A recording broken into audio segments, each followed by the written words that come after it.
Okay, welcome to section 10.2 ellipses. We're going to give a definition. An ellipse is the set of all points in a plane, the sum of whose distances from two fixed points is constant. Each fixed point is a focus, and the plural of focus is pronounced foci of the ellipse. What this is saying is that if you have an ellipse, you've got a focus here, you have a focus here. If you measure the distance from one focus to any point on the ellipse, and then you measure the distance from the other focus to the same point, these added together would give you the same value that you would get if you did it at any other point on the ellipse. So if you were to do it here, and then if you did another, if you were to do another measurement where you measured the distance from maybe F1 all the way over here to this point, and then added this distance as well, these two added together would be equal to these two added together, regardless of where you choose to measure from on the ellipse. Alright, the standard form of the equation of an ellipse is going to look like this first equation: x minus h quantity squared divided by a squared plus y minus k quantity squared over b squared equal to 1. hk is the center. We're going to start by looking at ellipses where we're centered at the origin. So if it's centered at the origin, then you won't see the h and the k. It'll just be x squared over a squared plus y over b squared, that should be y squared over b squared equal to 1. For a greater than or equal to b, and both of those positive, this will have foci plus or minus c comma 0, where c squared equals a squared minus b squared, and it has vertices plus or minus a 0. Okay, so what does all this mean? Let's look at an example. And before we do that, I actually did draw a graph for you, so if you want to see this as well, you can see how it all fits together. So this is an ellipse centered at the origin. The long direction this way is what we call the major axis, and then the shorter side of the ellipse is the minor axis. The ordered pair plus or minus a comma 0, these are the vertices, and then the b and the negative b are the endpoints of the minor axis. The foci will always be inside your ellipse, so you can see that you've got negative c, positive c there. So let's see how this is all going to work for an example. So in example 1, we want to graph the ellipse, give the domain, range, center, vertices, endpoints of the minor axis, and the foci. So the way this works is really easy to graph these.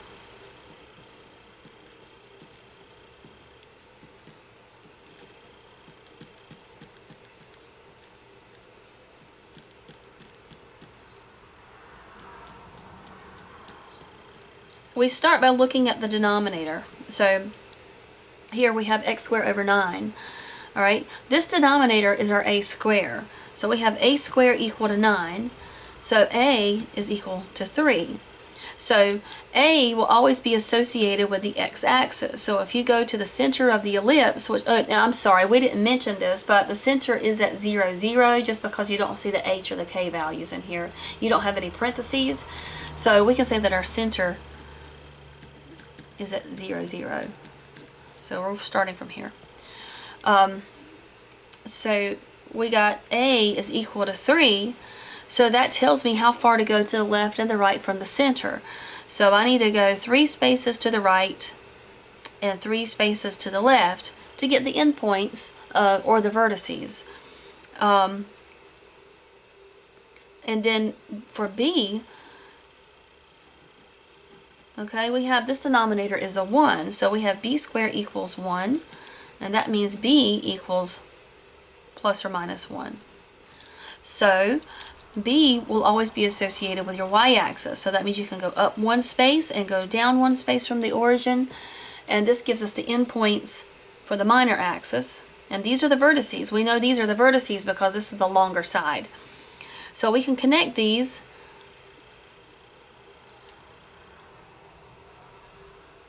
Okay, so I know it's not a very good picture, but it should be an ellipse through those points. Okay, we can label these points. This ordered pair here is going to be -3, 0. Here we have +3, 0. This one is 0, 1, and this one is 0, -1. So for our domain, we can see that our graph begins when x is -3. It continues to x equal +3. So square bracket, -3 to 3. For our range, we're going to go from -1 on the y-axis to +1 on the y-axis. Okay. We need vertices. The vertices are the endpoints on the major axis. So vertices are going to be -3, 0, +3, 0.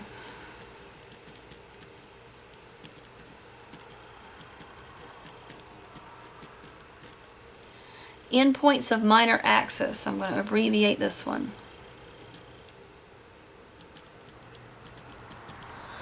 That would be 0, 1, and 0, -1, because that's the short side. So we got domain, range, center, vertices, endpoints of the minor axis. Then we need to get the foci. We have to do a little bit of work to find our foci. We know it's going to be somewhere in here, somewhere in here. And to find it, we're going to use the formula c squared equal a squared minus b squared. Sometimes, depending on which one is larger, you might have to do b squared minus a squared. It's always going to be the larger of these two minus the smaller one. So we get c squared equals, that's going to be 9, a squared is 9, b squared is 1. So c squared equals 8. So that means c equals 2 square root 2. So we can give that for our coordinates for the foci. The foci would be +2 square root 2, comma 0, and -2 square root 2, comma 0. Okay, so that's a little twin, I guess you could say, of the first problem that you're doing in my math lab for this section. So that's example 1.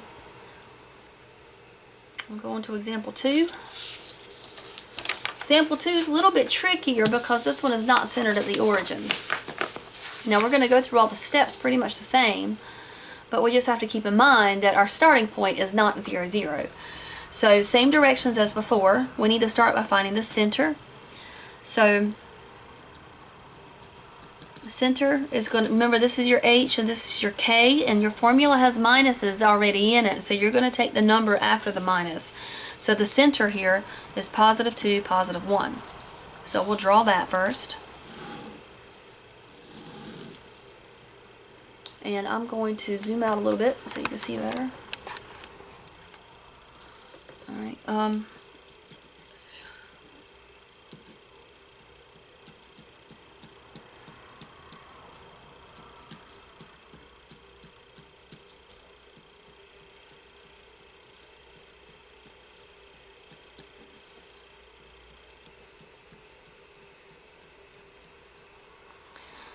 now, our center is at 2, 1, so that puts us here.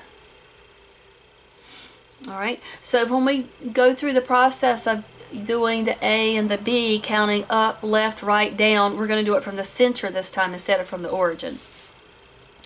Now over here we have A squared is 25, so that means A is plus or minus 5. So from the center I need to go 5 to the right. I need to go 5 to the left.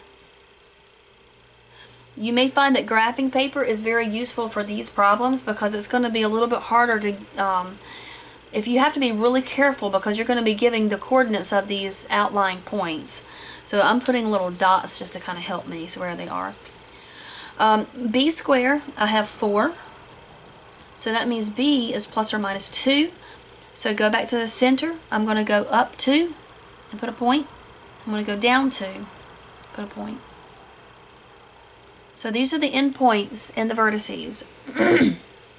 I can draw my ellipse in.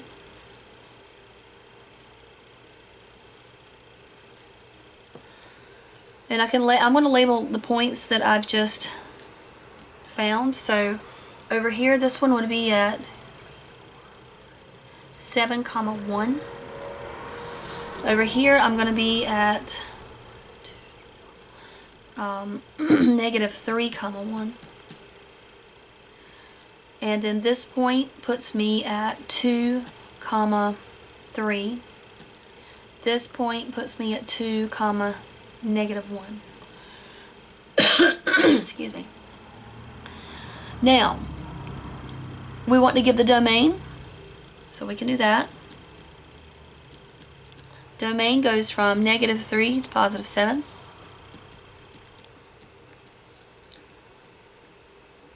Range goes from negative 1 to positive 3. The center we already have, that's a 2, 1. Then we have vertices. Vertices, remember, those refer only to the major axis. So the major axis here is this way. So our vertices are going to be negative 3, 1 and 7, 1. Endpoints of the minor axis are going to go, it's going to be this point and this point. Endpoints of minor axis. So it's going to be order pair 2, 3 and order pair 2, negative 1. And then finally for the foci, how do we get that? We're going to have to go back to the equation c squared equals a squared minus b squared. And it's always going to be the larger one minus the smaller one. So sometimes you might have to do b squared minus a squared. So we need to say c squared equals a squared would be 25 and b squared would be 4. C squared equals 21. So c is plus or minus the square root of 21. If you want to put that on your graph, you can do a think about a decimal approximation for that. So excuse me while I go locate a calculator. So the calculator has given me an approximation of about 4.58. So that it just helps me to see where it fits on my graph. So now again, remember the foci, just like we did with the endpoints, is going to be determined from our center and not from the origin. So we can't say that we would say that the foci would be starting from here. You can add 1, 2, 3, 4 and a half, so about right there, and then go subtract. So 1, 2, 3, 4 and a half, about right there. Now we have to give the ordered pairs though, and it's a square root, so we'll have to keep the square root in our answer. So we're going to have our foci occur for this one. Well, let's start with this one. We'll say that this one is this x coordinate at the center. The center had x coordinate 2. So it's going to be 2 plus square root 21, which cannot be simplified. If you could simplify it, you would need to. 2 plus square root 21, comma, and then the y coordinate for the foci is going to be the same as it was for the center, so the y coordinate is 1. And then the second coordinate, or the second focus, is going to be the x coordinate here minus square root 71, excuse me, square root 21. So 2 minus square root 21, comma 1. And that is example 2. So that's how it looks when you have a center different from the origin.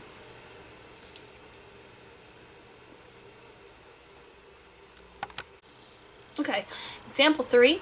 Write an equation for the ellipse. We have major axis with length 6, and we have foci at 0, 2, and 0, negative 2. So just like we did in the other problems, we're going to start by drawing what we have.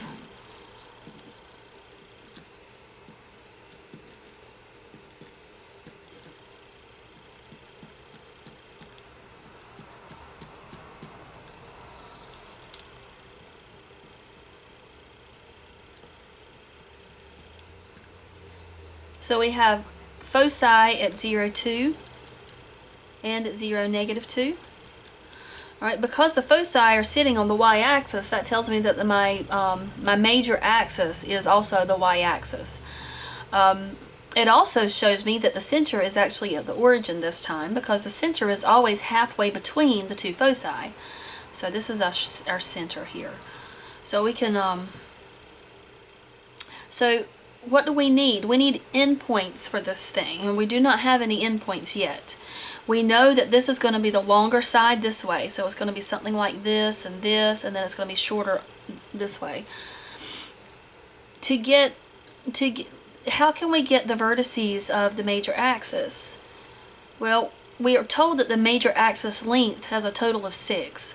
Now how much do we have so far? If we count just from focus 1 to focus 2, we've got 1, 2, 3, 4 units.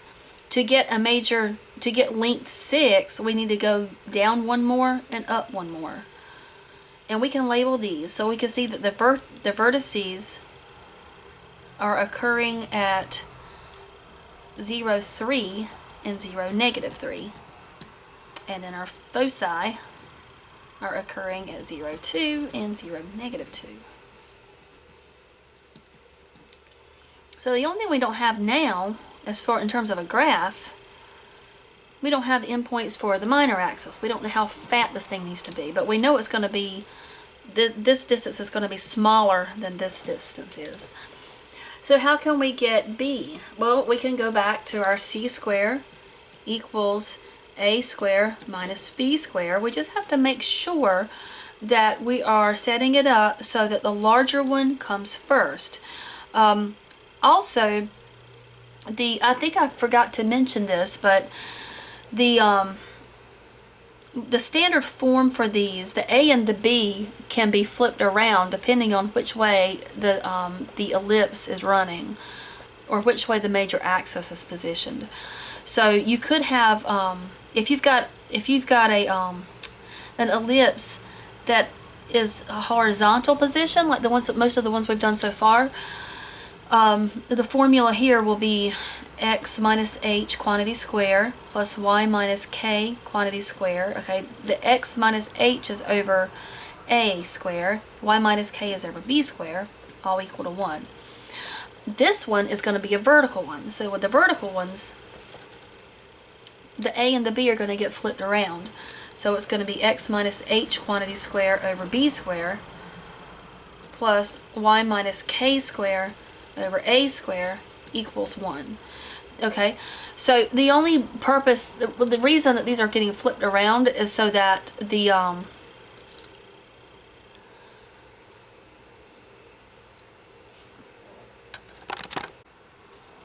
okay, so so because we can see that we've got a vertical ellipse, we're going to be looking at this version of it where we have b squared first. Now it's still true though that this denominator is always associated with your x-axis and this denominator is always associated with your y-axis. So when we go to put in the points, we'll still follow the same steps that we did earlier. So what do we need to do? We've got C, and we have these endpoints. We just need to now solve for the remaining. Excuse me. We've got C and we've got our vertices. Now we just need to find the endpoints of the minor axis to complete this. And to do that, we're going to go to the c squared equal a squared minus b squared. We just make sure that the first one is the larger one.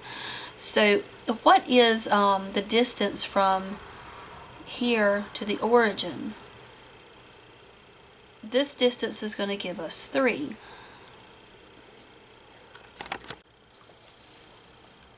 So the distance from the origin to 3 that gives us 3. So that means b is equal to 3. So we can put that in. We have b equal to 3. Now we know that c from here to here is equal to 2. So we've got, so far for our equation, we have x minus h quantity square over 3 squared, which is 9, plus y minus k quantity square over a squared, which we don't have yet, and that's all equal to 1. So which of these two is the bigger one? Well, the distance from here to here is going to be longer than the distance from here to the side. So we're going to set this up as c squared equals 9 minus a squared. We just need the first one to be the bigger one. And we know that c squared is going to be, c is the distance from the foci to the origin, or to the center of the ellipse, and that was 2. So c squared gives us 4 equals 9 minus a squared. So 4 equals 9 minus, it will be 5. So a squared equals 5. So we'll put 5 in here. So that, and I apologize for the having it all scrambled up, but our final answer, we don't even need the h and the k.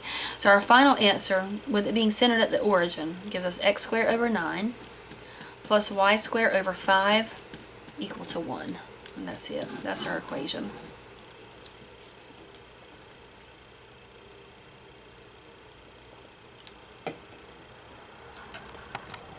For example 4, we're to write an equation for the ellipse with foci at 0, 4, and 0, negative 4. Sum of the distance from the foci to the point on the ellipse is 10. And as a hint, they say to consider one of the vertices. Okay, so we're just going to sketch a picture of what we're given. And we're going to go back and talk about how our definition of ellipse was given to us.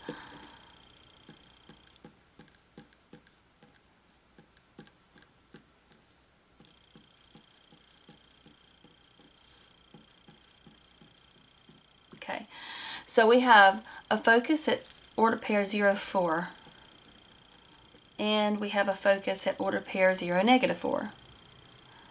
So this alone tells me that I have a vertical axis of, major axis, and I also know that my ellipse is centered at the origin because the origin is halfway between the two foci. Okay, now they said the sum of distances from each focus, or from the foci to any point on the ellipse, is 10. So we talked about that earlier. Gotta find my paper. So remember, if you recall, we talked about the definition of, there we go. We had talked in the beginning about, with an ellipse, it's always true that the distance from one focus to any point on the ellipse plus the distance from that same point to the other focus is always going to be the same. And they've told us for this particular problem that that sum is going to be 10. So when they say to consider the vertices, what they're saying is that you can use the fact that the distance from focus 2 to your vertex plus the distance from focus 1 to your vertex, add those together, and that's going to equal 10. So if we were to call this, let's just call this point A. Let's think about how we could set this up as an equation. To get from, let's see, we'll do that. Let's do that on our, in our problem. So we don't know where A is yet, but we know that we have a focus here, we have a focus here. And because this is the major axis, our vertex is going to be somewhere up here, and there's going to be one somewhere down here. So we got an A sitting up here somewhere, but we don't quite know where it is yet. But I'm just going to put an A, and then we'll see if we can figure out where it goes. But we know that the distance from this focus to our vertex is equal to the distance from this focus to our vertex. How are we going to express that? Well, to get from this focus to our vertex, wherever it is up here, I probably shouldn't have put in my tick marks yet, but wherever that vertex is, it's going to be the distance from focus to focus plus the distance from here to here. How can we express that? So what we know is that this distance from here to here, you could think of this as focus 2 if you want to, plus the distance from focus 1 all the way up here, from here all the way up from focus 1, those two things are equal to each other. From here to here, and then from all the way down here all the way up to the vertex are equal. So how are we going to say that this short one? Well, whatever this vertex is, if we just call it A, then we can call this a minus 4 because it's 4 spaces from the origin. So this we can label a minus 4. All right. How can we label the distance from the bottom focus up to the vertex A? Well, it would have to be, it's going to be A from the vertex to the origin plus another 4 from here to here.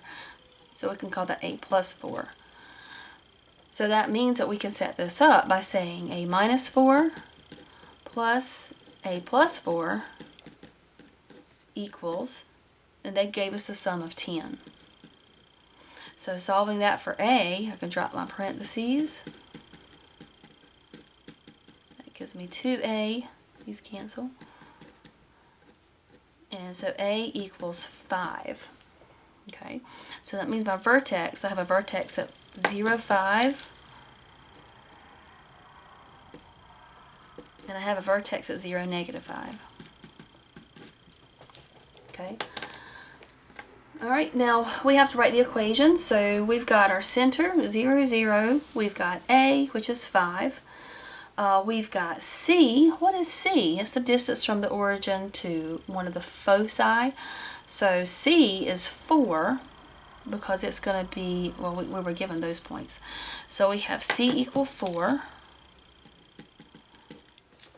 And all we need now is B, and we can get that using C squared equal A squared minus B squared. So we know that C squared, C is 4, so it's going to be 16, equals A squared, that's going to be 25, minus B squared.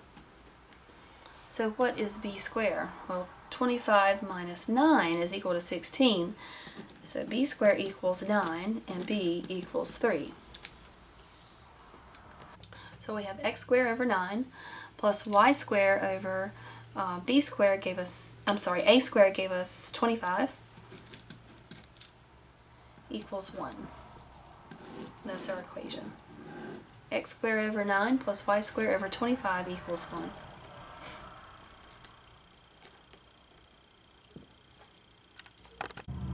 Okay, for our very last problem, before we do this one, in the notes that I scanned in, I had a typo. This should be x squared over 16 plus y squared over 4 equal to 1. So you need to correct that. They had a 1 in the original denominator. This should be a 4.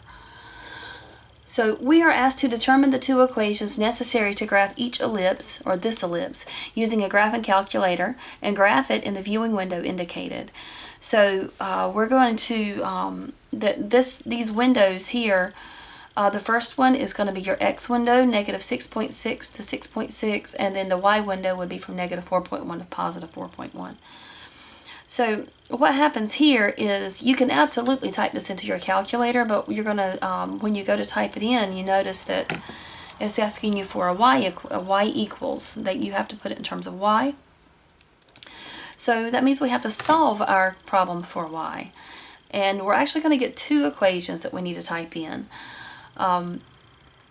because it's going to involve a radical. So let's start by subtracting the x squared over 16 from both sides. That's going to get us, our goal is to get y by itself, so we'll start by subtracting x squared over 16 on both sides. So that gives me y squared over 4 equals 1 minus x squared over 16. Okay, then we can multiply both sides by this 4 to eliminate the fraction on the left side. I'm not worried about the fraction on the right side though. But to get y squared by itself, multiply both sides of this by 4. So you get y squared equals 4 times 1 minus x squared over 16. Don't worry about distributing this, it's not necessary. You can just put 4 times the whole thing. And then we take the square root of both sides. So when you take the square root of the left, you get just y. On the right, you do plus or minus the square root of all this.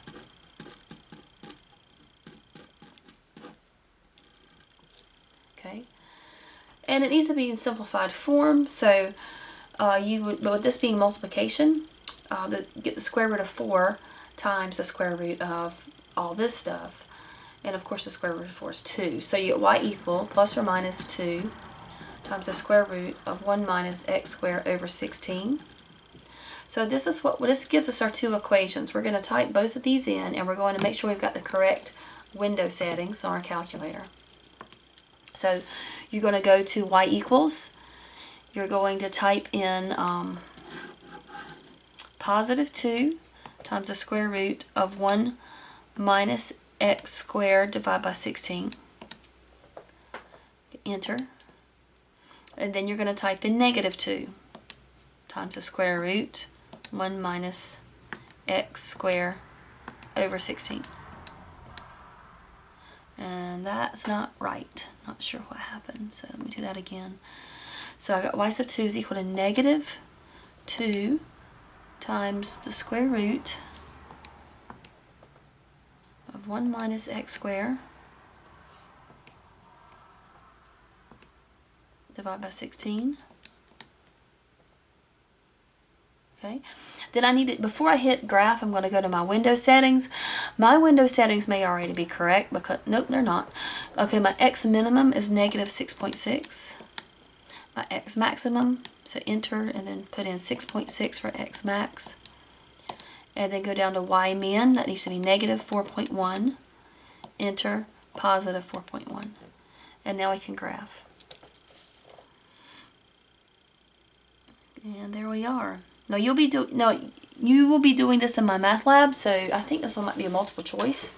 I'm pretty sure it is. So you can just select the right one from your choices. But if we look at this, we can see we have an ellipse, and it looks like the vertices are at negative 4, positive 4. They might not be exactly there, but they're pretty close. That's what it looks like anyway. But that's all you have to do. You can just select this choice from the My Math Lab choices that you're given. And that is example 5, and that is section 10.2. So I hope this is helpful, and good luck working with these problems. Thank you.